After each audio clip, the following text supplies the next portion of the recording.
Assalamualaikum warahmatullahi wabarakatuh. Dengan saya Indah Meisari, NIM D031901, mahasiswi Universitas Tunas Pembangunan Surakarta, Pendidikan Guru Sekolah Dasar. Di sini saya akan mempresentasikan mata kuliah Administrasi Pendidikan, di mana mata kuliah ini diampu oleh dosen Buninda Beni Asfuri dengan judul Administrasi Kesiswaan dalam Pendidikan.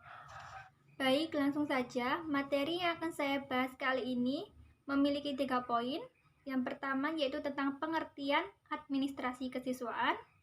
Kemudian yang kedua tujuan administrasi kesiswaan. Dan yang ketiga atau yang terakhir yaitu tentang ruang lingkup administrasi kesiswaan. Di mana di ruang lingkup administrasi kesiswaan ini memiliki beberapa poin. Yang pertama, penerimaan siswa baru, pencatatan dan pelaporan. Yang ketiga, pengelolaan siswa. Keempat, pengelolaan bimbingan dan penyuluhan. Yang kelima, pembinaan dan pengembangan peserta didik. Yang terakhir atau yang keenam yaitu tentang evaluasi kelulusan siswa. Langsung saja ke poin yang pertama, yaitu tentang pengertian administrasi kesiswaan. Administrasi kesiswaan merupakan usaha dan kegiatan yang meliputi pengaturan tentang administrasi dalam siswa, di mana untuk mengembangkan potensi seorang siswa. Administrasi kesiswaan ini biasanya berhubungan dengan tata usaha dan data-data, di mana dipegang hanya oleh satu orang saja atau satu guru saja, tidak boleh berlebih karena dapat menyulitkan dalam pencarian data. Ada seorang pendapat ahli, Jeffer MS, membagi administrasi kesiswaan itu dalam 3 bidang. Yang pertama yaitu pupil inventory, yang artinya gambaran data siswa yang ada dalam lembaga sekolah untuk mengetahui keadaan siswa yang akan masuk sekolah dan juga untuk mengetahui pertumbuhan jumlah penduduk terutama pada anak usia dini yang ada di sekolah. Data ini disusun untuk merencanakan sarana prasarana, tenaga guru, termasuk juga dengan keuangan. Dengan demikian dapat menyusun rencana dalam jangka pendek ataupun jangka panjang. Yang kedua yaitu pupil accounting, yang artinya data mengenai keterangan perilaku siswa ketika di sekolah. Biasanya ini seperti absen, mengapa siswa terlambat masuk sekolah, atau mengapa siswa tidak masuk sekolah. Masalah seperti ini guru harus mengetahui penyebabnya, sehingga masalah ini dapat terselesaikan. Kemudian yang terakhir ada pupil personal service, yang artinya pelayanan dan usaha-usaha sekolah untuk mengembangkan prestasi siswa. Biasanya pelayanan ini berupa bimbingan konseling, di mana seorang siswa diberikan penyuluhan untuk mengetahui bakat dan minat, cara menyelesaikan masalahnya sendiri, dan lain sebagainya. Oke, ke slide berikutnya yaitu poin kedua tentang tujuan administrasi kesiswaan.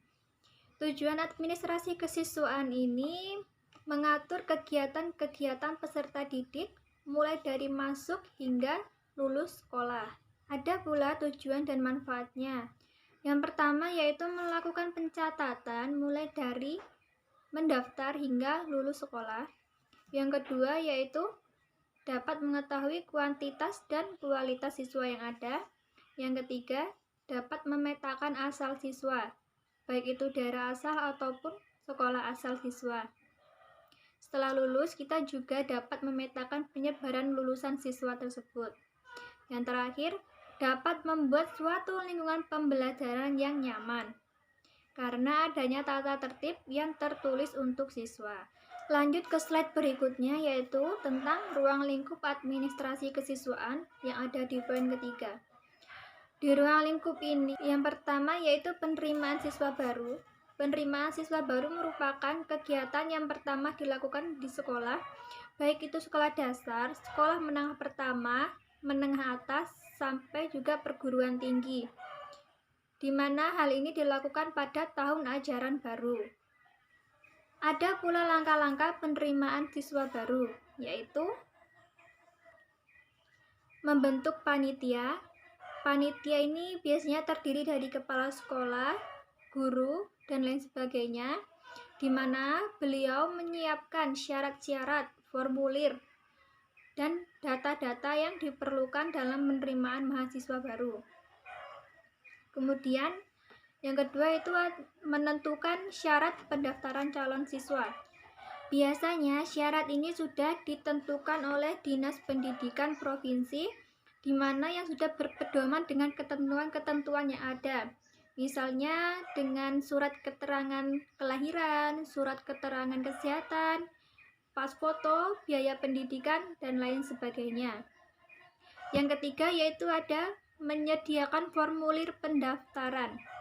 Pendaftaran dilakukan untuk mengetahui identitas calon siswa dan kepentingan pengisian buku induk sekolah. Kemudian ada pengumuman pendaftaran calon. Terus berikutnya yaitu menyediakan buku pendaftaran, menentukan waktu pendaftaran, dan melakukan seleksi. Nah, di seleksi ini biasanya ada 3 cara yang sering digunakan. Yang pertama yaitu menggunakan seleksi Danem. Biasanya seleksi Danem ini ketika calon peserta didik masuk dalam ranking yang ditentukan oleh sekolah, maka peserta didik tersebut dinyatakan lolos seleksi. Yang kedua yaitu seleksi PMDK, yang artinya seleksi melalui penelusuran prestasi yang telah diperoleh oleh calon peserta didik, bisa melihat dari nilai rapot atau melalui piagam-piagam penghargaan yang pernah ia capai. Nah, yang terakhir yaitu sistem seleksi tes masuk, yaitu biasanya secara manual. Berarti calon peserta didik yang akan mendaftar untuk masuk ke sekolah atau lembaga pendidikan tersebut harus melalui seleksi dengan ujian atau tes masuk yang sudah ditentukan. Ketika calon peserta bisa menyelesaikan tes tersebut dengan baik, dapat dinyatakan lulus. Apabila tidak dapat menyelesaikan, berarti siswa dinyatakan tidak lulus. Di nomor yang kedua yaitu ada tentang pencatatan dan pelaporan. Kegiatan pencatatan dan pelaporan ini dimulai sejak peserta didik mulai diterima sampai peserta didik lulus dari sekolah tersebut.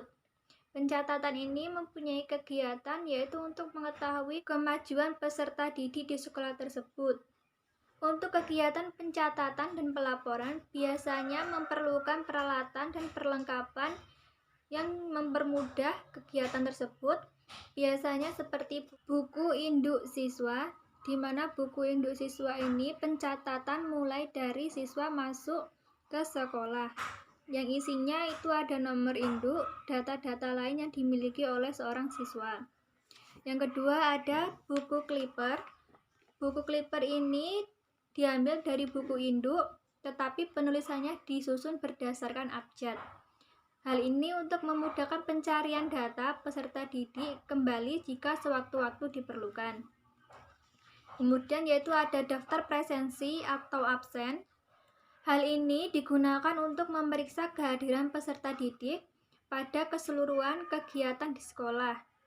Setiap hari biasanya daftar kehadiran itu dipegang oleh petugas khusus, sedangkan untuk memeriksa kehadiran siswa itu dipegang oleh guru pembimbingnya masing-masing. Kemudian ada daftar mutasi peserta didik. Untuk mengetahui keadaan jumlah peserta didik dengan persis, sekolah harus mempunyai buku atau daftar mutasi.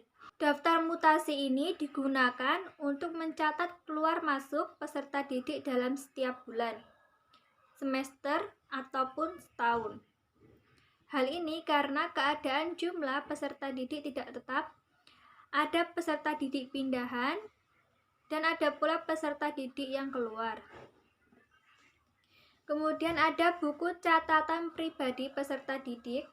Buku ini antara lain berisi tentang identitas siswa, keterangan mengenai keadaan keluarga siswa, keadaan jasmani dan kesehatan siswa, riwayat pendidikan serta hasil belajar, data psikologi, dan juga kegiatan luar sekolah. Buku ini biasanya disimpan di ruang bimbingan konseling dan dikerjakan pula oleh seorang petugas bimbingan konseling. Kemudian yaitu daftar nilai. Daftar nilai ini dimiliki oleh setiap guru di bidang studinya masing-masing untuk mencatat hasil tes setiap peserta didik pada bidang studi atau mata pelajaran tertentu. Dalam daftar nilai ini dapat diketahui kemajuan belajar peserta didik karena setiap nilai hasil tes dicatat di dalamnya. Nilai-nilai tersebut sebagai bahan olahan nilai rapot di akhir semester. Lanjut yaitu ada buku ledger. Buku ledger merupakan kumpulan nilai dari seluruh bidang studi untuk setiap peserta didik. Pengisian nilai-nilai dalam ledger ini dikerjakan oleh wali kelas sebagai bahan pengisian rapot. Pencatatan nilai dalam ledger biasanya 1 tahun 2 kali. Yang terakhir yaitu ada buku rapor. Buku rapot ini merupakan alat untuk melaporkan prestasi belajar siswa kepada orang tua selama peserta didik mengikuti kegiatan di sekolah. Selain prestasi belajar, dilaporkan pula tentang tingkah laku, kehadiran, dan lain sebagainya. Di poin yang ketiga yaitu ada pengelolaan siswa. Selain memproses siswa dalam catatan-catatan sekolah, setelah penerimaan siswa baru, selanjutnya yang perlu dilaksanakan adalah pengelompokan siswa. Jenis pengelompokan peserta didik menurut Mission 1960 ada 2 jenis pengelompokan, yaitu ability group, yang artinya pengelompokan ini dilakukan atau disetting oleh pihak sekolah, yang pengelompokan berdasarkan tingkat kepandaian dari peserta didik. Yang kedua yaitu subgrouping within the class. Pengelompokan yang dilakukan di setting kelas, di mana di dalam kelas dibentuk kelompok-kelompok kecil berdasarkan karakteristik individual, seperti pengelompokan berdasarkan minat, pengelompokan berdasarkan kebutuhan khusus, pengelompokan beregu, dan lain sebagainya. Poin yang keempat yaitu pengelolaan bimbingan dan penyuluhan, di mana di sekolah ini memberikan dengan maksud membantu siswa untuk memecahkan suatu masalah agar perkembangan pribadinya dapat berlangsung secara optimal sesuai dengan ciri pribadinya masing-masing. Istilah lain yang sering digunakan yaitu kepenasehatan. Kepenasehatan ini sangat perlu supaya siswa dapat menyelesaikan studinya secara efektif dan efisien sesuai dengan minat dan kemampuan siswa.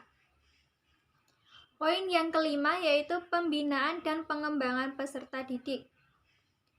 Lembaga pendidikan atau sekolah dalam pembinaan dan pengembangan peserta didik biasanya melakukan kegiatan yang disebut dengan kegiatan kurikuler dan kegiatan ekstrakurikuler.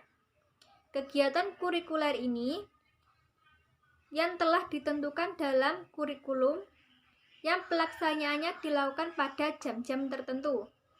Sedangkan kegiatan ekstrakurikuler dilakukan di jam-jam luar pelajaran tanpa ada ketentuan dari kurikulum. Kegiatan ekstrakurikuler ini biasanya terbentuk berdasarkan bakat dan minat yang dimiliki oleh peserta didik. Contohnya yaitu OSIS, ROHIS, kelompok karate, kelompok silat, voli, basket, pramuka, kesenian, dan lain sebagainya.